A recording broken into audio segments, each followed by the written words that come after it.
कि महाभारत में अगर गांधारी और ऋषि दुर्वासा ने यदुवंश का विनाश का श्राप दिया था, तो फिर आज के समय में जो यादव है तो वे कौन है?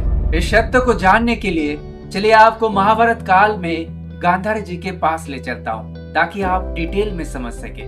दोस्तों, महाभारत में पांडवों ने भगवान श्री कृष्ण की सहायता से सारे कौरवों का वध कर कुरुक्षेत्र युद्ध को जीत लेते हैं और विजय के बाद पांडव श्री कृष्ण के साथ अपने ज्येष्ठ माता श्री गांधारी जी से आशीर्वाद लेने पहुंचे। गांधारी जी ने अपने 100 पुत्र की मृत्यु के शोक समेटे हुए सभी पांडवों को आशीर्वाद दिया और विजयी होने पर शुभकामनाएं भी दी।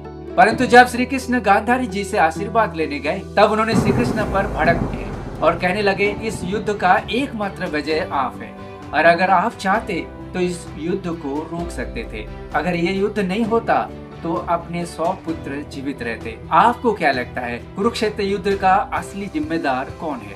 आपके विचार कमेंट में जरूर लिखिएगा। चलिए मैं आपको उस समय की ओर ले चलता हूँ जिस समय कुरुक्षेत्र युद्ध तय नहीं हुआ था, जिससे आप खुद समझ सके कि आखिर इस युद्ध का जिम्मेदार कौन है। पांडव और कौरव में राज्य का बंटवारा हुआ, जहाँ कौरवों को हस्तिनापुर मिला और पांडवों को खंडप्रस्थ। पांडवों ने श्री कृष्ण और बलराम जी की सहायता से खंडप्रस्थ को इंद्रप्रस्थ बनाया और धूमधाम से राज्य यज्ञ से युधिष्ठिर का राज्याभिषेक भी हुआ, जिसमें दुर्योधन के साथ सभी राजाओं को आमंत्रित किया गया।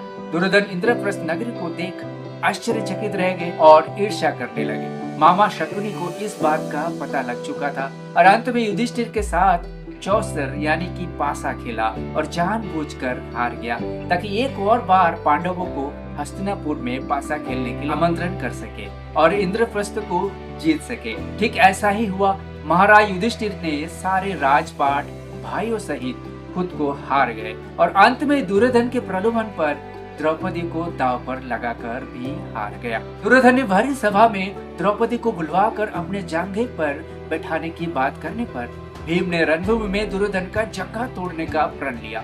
अंत में दुर्योधन भरी सभा में द्रौपदी का वस्त्र हरण करवाया, लेकिन भगवान कृष्ण ने वस्त्र का भंडार द्रौपदी को देकर लाज बचाई। अंत में जब द्रौपदी ने सबको श्राप देना चाहा, तो माता गांधारी आकर द्रौपदी को रोक लिया और राजा धृतराष्ट्र ने हारी हुई सब कुछ दान में दे दिया। ये सुनकर आपको लग रहा होगा कि द्रौपदी वस्त्र हरण कुरुक्षेत्र युद्ध का एकमात्र वजह है, लेकिन महोदय ये महाभारत है और इतनी जल्दी नतीजे में आप कैसे पहुंच सकते हैं? फिर आगे सुनिए। किसी क्षत्रिय को दान में दिया गया राज्य अपमान के समान था, इसलिए एक बार फिर चौसर हुआ, जिसमें हारने वाले को 12 वर्ष का वनवास और 1 वर्ष का अज्ञातवास को स्वीकार करना था। इस बार भी पांडवों की हार हुई।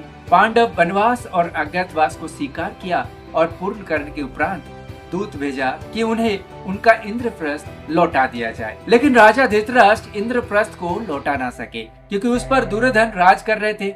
जब पांडवों को अपना इंद्रप्रस्थ नहीं मिला, तो वे युद्ध ही एकमात्र विकल्प देखा। लेकिन आप यहाँ पर भी गलत साबित हो जाएंगे अगर आप पांडवों को जिम्मेदार ठहराएंगे, क्योंकि अभी तो सिर्फ दोनों पक्ष में युद्ध की बात चल रहा था।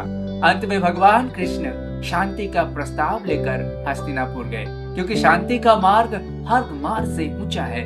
भगवान कृष्ण ने पांडवों को उनका इंद्रप्रस्थ लौटाकर शांति बनाए रखने का प्रस्ताव रखा, लेकिन दुर्योधन इस प्रस्ताव को अस्वीकार कर दिया। जब युद्ध का कोई विकल्प ना देखा, तो भगवान कृष्ण ने कौरवों के पास पांडवों के लिए सिर्फ 5 गांव मांगा, लेकिन दुर्योधन युद्ध के बिना सुई की नोक बराबर भूमि पांडवों को नहीं दूंगा कहकर कृष्ण के इस प्रस्ताव को अस्वीकार कर दिया, क्योंकि दुर्योधन को लगा कि उसके पास पितामह भीष्म, गुरु द्रोणाचार्य और कर्ण जैसे महारथी है, तो युद्ध तो वो ही जीतेंगे। भगवान कृष्ण ने दुर्योधन को युद्ध का भयंकर परिणाम के बारे में बताते ही दुर्योधन शांति दूत श्री कृष्ण को बंदी बनाने का आदेश दिया। उत्तर में भगवान श्री कृष्ण अपना विश्व रूप दिखाया, जिसके तेज को बहुतों ने नहीं झेल पाए। उस दिन ही युद्ध निश्चित हो गया था। अब आप ये सोच रहे होंगे कि युद्ध का जिम्मेदार अब दुर्योधन ही है, तो आप गलत हो सकते हैं। क्यों? तो फिर आगे सुनो। युद्ध तय हो गया जब दोनों पक्ष अपने अपने योद्धाओं को जुटाने लगे। दुर्योधन और अर्जुन द्वारिका गए कृष्ण से सहायता मांगने, क्योंकि कृष्ण के पास उनका आधुनिक नारायणी सेना मौजूद है जो किसी भी युद्ध को जीतने में सक्षम था। और कृष्ण ने सोच रखे थे कि भाई भाई के युद्ध में वे शस्त्र लेकर साथ नहीं देंगे। दुर्योधन श्री कृष्ण की नारायणी सेना मांग लिया और अर्जुन ने प्रिय श्री कृष्ण को मांगा अपने रथ के सारथी के रूप में। युद्ध का पहला दिन दोनों पक्ष के योद्धा युद्ध के लिए खड़े हो गए। अर्जुन ने श्री कृष्ण को रथ को दोनों पक्ष के बीच ले जाने को कहा और श्री कृष्ण ने ठीक वैसा ही किया। दोनों ओर से अपने ही लोगों को युद्ध में आते देख अर्जुन ने दुखी होकर युद्ध ना करने का फैसला लिया। तभी श्री कृष्ण ने अर्जुन को गीता ज्ञान दिया।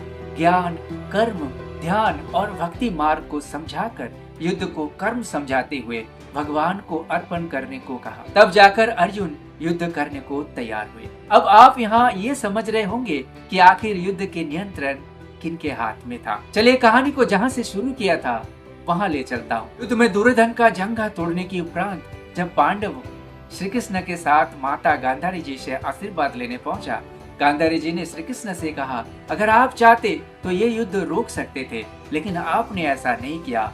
इसलिए मैं आपको श्राप देती हूँ कि जिस तरह मेरे वंश का आपस में लड़कर नाश हुआ, ठीक उसी तरह आपके यदुवंश का भी आपस में लड़कर नाश हो जाएगा। गांधारी जी की इस श्राप से आप शायद इस युद्ध का कारण श्री कृष्ण को ही समझ चुके हैं, लेकिन भगवान श्री कृष्ण ने गीता में कहा कि मनुष्य के कर्म पर उनका कोई नियंत्रण नहीं, इसलिए युद्ध का जिम्मेदार कौन है आप खुद तय कीजिए। चलिए कहानी को और आगे ले चलता हूँ। गांधारी जी के श्राप से यदुवंश का नाश होना तय हो गया। कैसे नाश होगा ये तय तब हुआ जब ऋषि दुर्वासा द्वारिका आए थे। ऋषि दुर्वासा द्वारिका नगरी पधारने पर कुछ महिलाओं ने अपने जीवन के भविष्य के बारे में ज्ञान लिया। तभी श्री कृष्ण और जाम्बती के पुत्र सांब को उसके दोस्तों ने गर्भवती महिला बनाकर ऋषि दुर्वासा के सामने ले आया और ऋषि दुर्वासा से पूछा कि इसके गर्भ में क्या उत्पन्न होगा। ऋषि दुर्वासा त्रिकालदर्शी है और क्रोध के लिए प्रचलित थे। उन्होंने समझ गए कि ये बालक उनका मजाक उड़ाना चाहते हैं।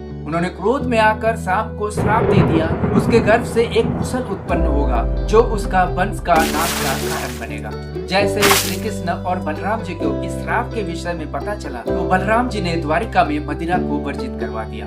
कुछ ही दिनों के बाद सांप के पेट में भयंकर दर्द हुआ और उसके पेट से एक मुसल पैदा हुआ। आदेश दिया गया कि उस मुसल को घीसकर चूरा बनाया जाए और उस चूरे को समंदर में फेंक दिया जाए और बचा हुआ टुकड़े को नदी में फेंका गया।